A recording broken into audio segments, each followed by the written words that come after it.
Bagus. Nggih. Ini ada yang tanya tentang tanda seseorang itu cocok dengan batu mustika itu yang gimana? Cocok. Berarti yang cocok sama yang tidak cocok gitu ya. Saya jelaskan satu persatu. Oke, pertanyaan yang bagus itu.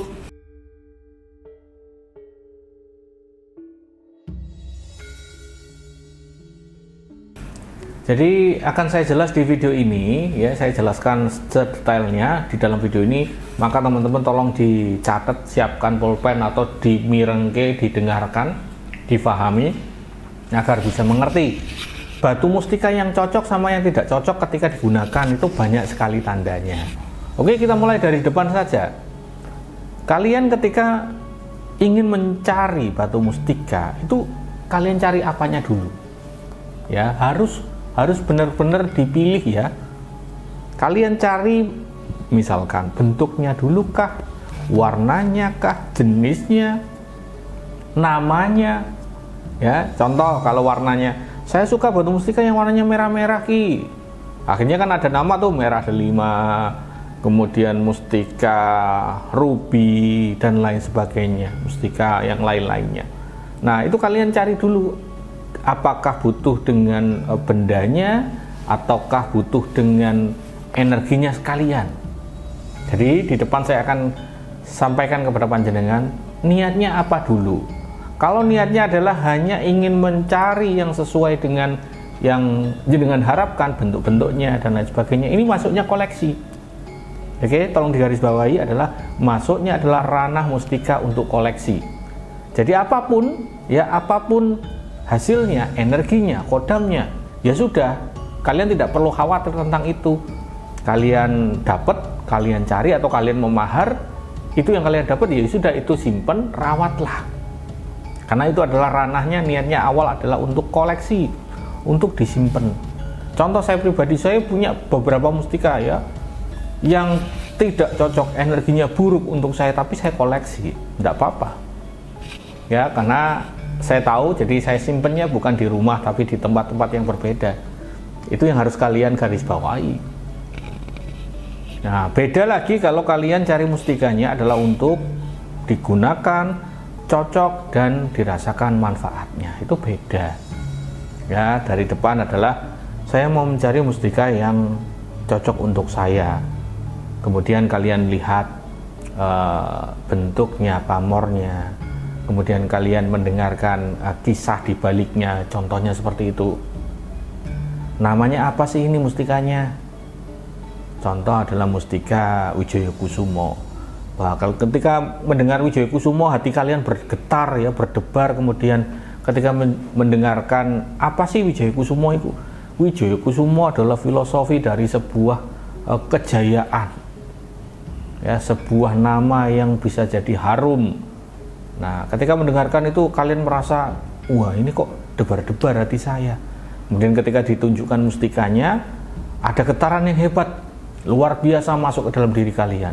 Entah tiba-tiba berkeringat ya, kemudian kalian juga merasakan ada energi kayak sengatan-sengatan energi masuk dalam tubuh dan lain sebagainya. Itu adalah tanda-tanda awal kalian membutuhkan mustika dan cocok dengan mustika itu. Apakah itu saja cukup? Tidak, masih ada tahap lain. Mustika itu harus dicocokkan, nggak boleh langsung diberikan. Jadi guru-guru spiritual atau tokoh-tokoh spiritual lain yang mungkin mohon maaf kurang bertanggung jawab adalah ketika dimahar mustika ini ya sudah dilepas. Itu nggak baik. Nggak baik untuk siapa? Untuk orangnya, kasihan mereka. Ya, jadi ketika saya misalkan ada yang datang ke saya butuh mustika, ya sudah, saya cocokkan dulu energinya. Kalau cocok saya serahkan, kalau nggak cocok ya sudah, mohon maaf jangan, karena nggak baik. Ya, contoh mustika Ruby Segoro Kidul, ada beberapa orang yang minta untuk saya mau mahar ini segini ki. Ada yang 80, ada yang 100, ada yang 50, terakhir kemarin entah berapa itu, 53 atau berapa. Nggak cocok ya sudah. Tapi ketika ada yang cocok, ya maharnya walaupun lebih murah atau lebih, mohon maaf, lebih rendah, ya sudah nggak apa-apa, karena cocok di situ saya serahkan. Seperti itu teman-teman. Nah, ketika dicocokkan sudah cocok, mustika ya harus dipakai dengan cara aktifkan dulu ya dengan orang yang ingin menggunakan. Biasanya saya suruh untuk mandi aktivasi atau saya bimbing untuk meditasi dan lain sebagainya. Setelah aktivasi selesai, energinya otomatis itu ada di dalam tubuhnya dia, bisa digunakan dengan baik. Nah, itu adalah tahapan-tahapan orang membutuhkan mustika, menggunakan dan merasakan manfaatnya. Nah, tadi pertanyaan yang bagus ya, tanda yang cocok atau tidak cocok ya tadi. Ada manfaat yang dirasakan ketika sudah menggunakan. Tapi di tengah-tengah misalkan Ki Bagus, ada orang yang sudah cocok nih, di tengah-tengah tiba-tiba kok mustikanya kayak beda, energinya kok nggak sekuat dulu, atau bahkan bukan keberuntungan yang dirasakan tapi malah kesialan. Apa ini? Apa yang terjadi? Nah, kalau ada seperti itu, ada kasus seperti itu, ada beberapa penjelasan yang masuk akal. Pertama, mustika itu yang awalnya cocok tiba-tiba berubah tidak cocok atau tidak baik karena ada perubahan energi. Pertama, ya, kondisi karena mustikanya sedang rusak. Contoh, terjatuh kemudian jadi retak. Contoh lagi, mustikanya ini sudah baik-baik saja, kalian sengaja bawa ke tukang potong batu, kemudian di situ diganti cincinnya, ganti bandul liontin, kemudian digerinda, dikurangi batunya. Nah, padahal mustika tidak boleh diapa-apakan. Nah, kalau begitu bagaimana? Energinya otomatis akan berkurang atau bahkan menghilang. Itu yang disengaja ya. Nah, kalau yang tidak disengaja, ya tadi tiba-tiba jatuh, tiba-tiba pecah dengan sendirinya, ya kan? Retak dengan sendirinya, itu akan menghilangkan energi.